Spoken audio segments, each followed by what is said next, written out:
Monsieur le Président, Madame la Ministre, Madame la Présidente de la Commission, Mesdames les rapporteurs, mes chers collègues. Chaque année, près de 217 000 femmes sont victimes de viols, de tentatives de viol ou d'agressions sexuelles. L'arsenal juridique déployé face à ces violences s'étoffe d'année en année. Pour autant, de nombreuses victimes peinent encore à obtenir justice. Ce texte que nous examinons aujourd'hui vise justement à mieux réprimer ces violences. Et avant toute cause, je tiens à saluer le travail mené à l'Assemblée nationale par Aurore Bergé, Madame la Ministre, et Maude Bréjon, ainsi qu'au Sénat, les rapporteurs Elsa Schalck et Dominique Vérien. Afin de faciliter les dépôts de plainte et de libérer la parole des victimes, la présente proposition de loi prévoit plusieurs dispositifs sur les délais de prescription. C'est le cas notamment de l'article 1er de la version initiale du texte qui a été supprimé. Cet article prévoyait l'imprescriptibilité en matière civile en cas de préjudice causé par les tortures ou les actes de barbarie ou par les violences, agressions sexuelles commises contre un mineur. La suppression de cet article nous semble regrettable et je présenterai un amendement visant son rétablissement malgré l'avis argumenté de Madame le rapporteur. Remis en novembre 2023, le rapport de la commission indépendante sur l'inceste et les violences sexuelles faites aux enfants, dite CIVIS, présentait des chiffres absolument alarmants. 14,5 des femmes et 6,4 des hommes de 18 à 75 ans auraient été confrontés à des violences sexuelles avant l'âge de 18 ans, soit 5,4 millions de personnes au total. Chaque année, ce sont plus de 160 000 enfants qui sont victimes de violences sexuelles et les conséquences de ces violences sont lourdes.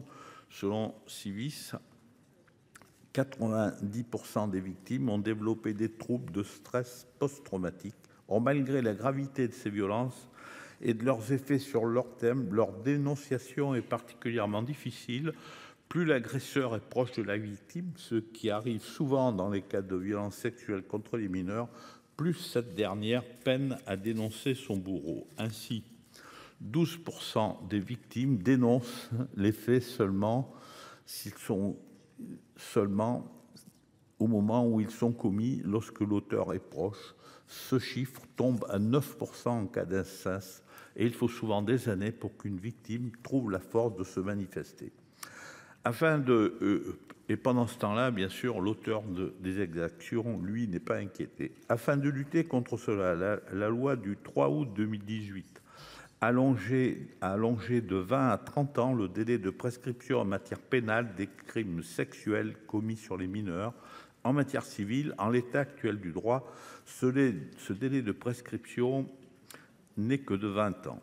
Dans les faits, l'obtention d'une reconnaissance du préjudice subi sur le plan civil est plus simple à établir que sur le plan pénal, où, en raison du délai écoulé entre les faits et le procès, les preuves sont nécessairement plus complexes à réunir. C'est pourquoi l'imprescriptibilité en matière civile, et à plus forte raison quand la victime est mineure, prend tout son sens. Elle permet à la victime d'obtenir justice via la reconnaissance du préjudice subi. L'article 2 de la proposition de loi permet également à la victime de déposer en plus de temps pour poursuivre son bourreau grâce au mécanisme de la prescription glissante. La loi du 21 avril 2021 visant à mieux protéger les mineurs des crimes sexuels et de l'inceste ouvrait cette possibilité pour les victimes mineures lors des faits. Le présent texte l'ouvre aux victimes majeures.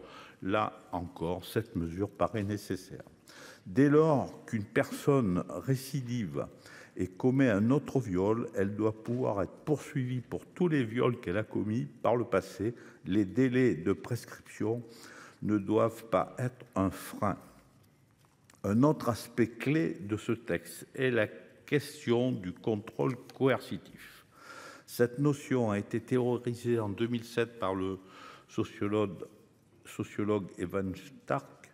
Elle est été utilisé dans 5 arrêts de la Cour d'appel de Poitiers le 31 janvier 2024. Au premier abord, l'intégration de cette notion dans notre droit paraît être une bonne chose. Néanmoins, le dispositif adopté à l'Assemblée nationale soulevait des difficultés juridiques.